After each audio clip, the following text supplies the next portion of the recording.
നമ്മളിവിടെ പലതവണ ചർച്ച ചെയ്ത കാര്യമാണ്. തൃശ്ശൂർ ജില്ലയിലെ മൂന്നപുരം താലൂക്കിൽപ്പെട്ട മൂന്നപുരം സഹകരണ അസിസ്റ്റൻ്റ് രജിസ്ട്രാറുടെ അധികാരപരിധിയിൽപ്പെട്ട കരുവന്നൂർ സഹകരണ ബാങ്കിൻ്റെ തകർച്ച. ഏതാണ്ട് 100 കോടിയിലധികം രൂപയാണ് അവിടുത്തെ പ്രസിഡൻറ്റും കമ്മിറ്റിക്കാരും ജീവനക്കാരും ചേർന്ന് പങ്കിട്ടെടുത്ത്. അത്രയും തുക അല്ലെങ്കിൽ അതിൽ കൂടിയ തുക നിക്ഷേപകർക്കും ഇടപാടുകാർക്കും നഷ്ടമായി എന്നുള്ളതാണ് ചുരുക്കം. ഇത് രാഷ്ട്രീയമായിട്ടും നിയമപരമായിട്ടും വലിയ പ്രത്യാഘാതങ്ങളുണ്ടാക്കി. ചില കമ്മിറ്റിക്കാരൊക്കെ ജയിലിൽ പോയി, കുറച്ച് പേരൊക്കെ ജാമ്യത്തിൽ ഇറങ്ങി. പിന്നെ പാർട്ടി നേതാക്കന്മാരൊക്കെ ഇപ്പോൾ ആകെ പുലിവാല് പിടിച്ചിരിക്കുകയാണ്. എൻഫോഴ്സ്മെൻറ്റുകാർ ഇവർക്കെതിരെ വല വിരിച്ചിരിക്കുകയാണ്. കഴിഞ്ഞ പാർലമെൻറ്റ് തെരഞ്ഞെടുപ്പിൽ തൃശ്ശൂർ മണ്ഡലത്തിൽ സുനിൽകുമാർ തോൽക്കാനും സുരേഷ് ഗോപി ജയിക്കാനും ഇടയാക്കിയ പല സംഭവങ്ങളിലും ഒരു പ്രധാന സംഭവം ഈ ബാങ്ക് കവർച്ചയാണ്. അതിനിവിടെ ആവർത്തിക്കുന്നില്ല, പലതവണ പറഞ്ഞു കഴിഞ്ഞ കാര്യമാണ്. പക്ഷേ ഇത് ഒറ്റപ്പെട്ട സംഭവമല്ല. തൃശ്ശൂർ ജില്ലയിൽ തന്നെയുള്ള പല സഹകരണ സ്ഥാപനങ്ങളും ഇങ്ങനെ ആടി ഉലഞ്ഞ് നിലം പതിക്കാറായി നിൽക്കുകയാണ്. ഇതേ രീതിയിലുള്ള കൊള്ള മറ്റ് പല സഹകരണ ബാങ്കുകളിലും ഉണ്ടായിട്ടുണ്ട്.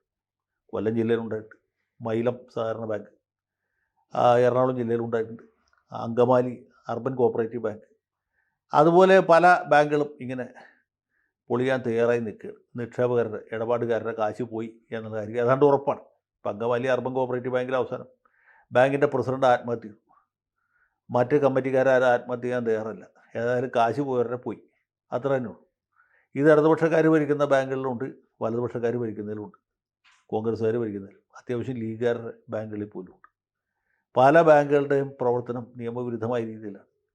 വായ്പ കൊടുത്തിട്ടുള്ളത് യാതൊരു മാനദണ്ഡവും പാലിക്കാതെ, തത്വദീക്ഷയില്ലാതെയാണ്. തിരിച്ചു കിട്ടുകയില്ല എന്ന ഉറപ്പോടുകൂടി വായ്പ കൊടുക്കുകയും അല്ലെങ്കിൽ നിക്ഷേപത്തിലുള്ള പൈസ ഈ കമ്മിറ്റിക്കാരും ജീവനക്കാരും ചേർന്ന് ഒത്തട്ട് പിൻവലിക്കുകയും വ്യാജ ഒപ്പിട്ട് വരെ പണം സ്വീകരിക്കുകയും ചെയ്തു. ഇതുപോലെ ആടി ഉലഞ്ഞ് തകരാൻ തയ്യാറായി നിൽക്കുന്ന ഒരു ബാങ്കാണ് ഇടുക്കി ജില്ലയിൽ തൊടുപുഴക്കടുത്തുള്ള കരിമണ്ണൂർ സർവീസ് സഹകരണ ബാങ്ക്. ഇത് UDF ഭരിക്കുന്ന ബാങ്കാണ്. മുമ്പ് LDF ആയിരുന്നു, ഇപ്പോൾ UDF. കേരള കോൺഗ്രസ് ജോസഫ് ഗ്രൂപ്പുകാരനാണ് പ്രസിഡന്റ് എന്നാണ് ഞാൻ മനസ്സിലാക്കുന്നത്. അവിടെയും പണമിട്ടവരുടെ കാര്യം പോക്കാണ്. നിക്ഷേപകർക്ക് പൈസ തിരിച്ചു കൊടുക്കാൻ പറ്റാതെ ബാങ്ക് ജീവനക്കാർ മേലോട്ട് നോക്കിയിരിക്കുകയാണ്. ഇങ്ങനെ ഒരു സാഹചര്യത്തിൽ ഇതുപോലെ പണം നഷ്ടപ്പെട്ട പല ഇടപാടുകാരും ആത്മഹത്യ ചെയ്തതായിട്ട് നമുക്കറിയാം. ആത്മഹത്യ ചെയ്യാൻ തയ്യാറില്ലാത്ത, വേണ്ടി വന്നാൽ ആത്മഹത്യ ചെയ്യാൻ ഇല്ലാതെ മാർഗമില്ലാതായി തീർന്ന ഒരു ഇടപാടുകാരൻ, അദ്ദേഹത്തിൻ്റെ പേര് സുകുമാരൻ എന്നാണ്. അതാണ് നമ്മളിവിടെ പറയാൻ പോകുന്ന സുകുമാരൻ. ഈ സുകുമാരൻ ഒരു സാധു മനുഷ്യനാണ്, ശ്രീനാരായണീയനാണ്.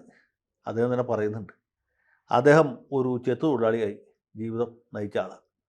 ചെത്തു തൊഴിലാളി ക്ഷേമതയിൽ നിന്ന് അവസാനം കിട്ടിയ പൈസ ഈ സഹകാരികളെ വിശ്വസിച്ച്, ഭാരവാഹികളെ വിശ്വസിച്ച്, ജീവനക്കാരെ വിശ്വസിച്ച് കരിമണ്ണൂർ സർവീസ് സഹകരണ ബാങ്കിലാണ് നിക്ഷേപിച്ചത്.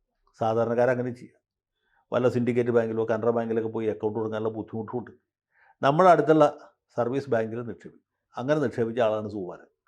പക്ഷേ എന്ത് ചെയ്യാം, ബാങ്ക് പരിതാപകരമായ അവസ്ഥയിലെത്തിയപ്പോൾ ഇവർ പണം കൊടുക്കാൻ തയ്യാറില്ല. കാശില്ല, നാളെ വാ മറ്റന്നാൾ വാ എന്നൊക്കെ പറഞ്ഞ് മടക്കി അയക്കുകയാണ്.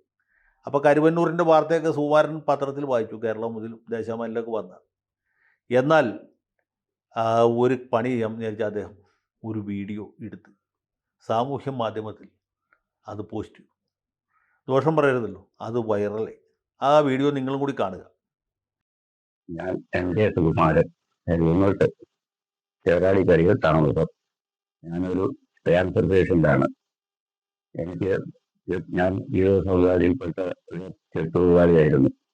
എനിക്ക് കിട്ടിയ വെൽഫെയർ ഫണ്ട് പണം ഞാൻ കരിമണ്ണൂർ സർവീസ് സഹകരണ ബാങ്കിൽ നിക്ഷേപിക്കുകയും പിന്നീട് അത് ചോദിച്ചിട്ട് തിരികെ തരാൻ വിസമ്മതിക്കുകയും ചെയ്യുന്നു. കാലങ്ങളായിട്ട് നടക്കുന്നു. ഡിസംബർ 31 തീയതി തരാൻ പറഞ്ഞ ഉത്തരവായ പണം ഇതുവരെ തന്നു തീർത്തിട്ടില്ല. ആയതുകൊണ്ട് എനിക്ക് എന്തെങ്കിലും സംഭവിച്ചാൽ അതിന് ആയുഷ്ടും മുൻ ഭരണസമിതിയിലെ 2 പ്രസിഡന്റുമാരും അതിന് പൂർണ്ണ ഉത്തരവാദികളായിരിക്കും. അദ്ദേഹം പറയുന്നത് ഒരു ശ്രീനാരായണീയനും മുൻകാല ചെത്തൊഴിലാളിയും ക്യാൻസർ രോഗിയുമായിട്ടുള്ള താൻ പണമില്ലാതെ ബുദ്ധിമുട്ടുകയാണ്. എന്തെങ്കിലും സംഭവിക്കുകയാണെങ്കിൽ മരണത്തിന് ഉത്തരവാദി ഈ ബാങ്കിൻ്റെ ഭാരവാഹികളായിരിക്കും, കമ്മിറ്റിക്കാരായിരിക്കും, അവർ മാത്രമായിരിക്കും എന്നാണ്. ഇത് കഴിഞ്ഞ ഫെബ്രുവരി 1 തീയതി മറ്റുമാണ് പോസ്റ്റ് ചെയ്തത്. എന്തിനു പറയുന്നു, കമ്മിറ്റിക്കാരാകെ വിഷമിച്ചു പോയി. ഇനി ഇയാളെങ്ങനെ എന്തെങ്കിലും കടുകൈ ചെയ്താൽ ഇവന്മാർ തൂങ്ങുമല്ലോ. പോരാത്തതിന് UDFൻ്റെ ബാങ്കാണ്. ഭാരവാഹികളെ പോലീസ് വീട് വളഞ്ഞ് അറസ്റ്റ് ചെയ്യും.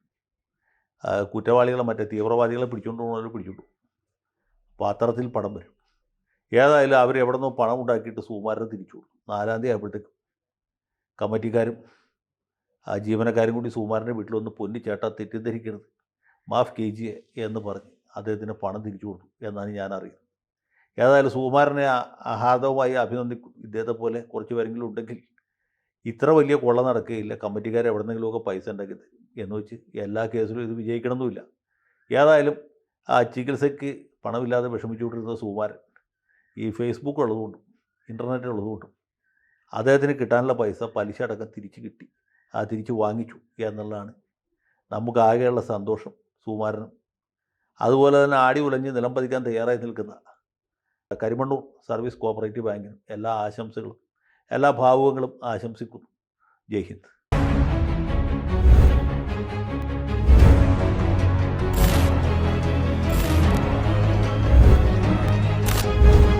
കൂടുതൽ വാർത്തകളും വിശേഷങ്ങളും നിങ്ങളിലേക്ക് എത്താൻ ABC മലയാളം സബ്സ്ക്രൈബ് ചെയ്യുക, ബെൽ ബട്ടണും അമർത്തുക.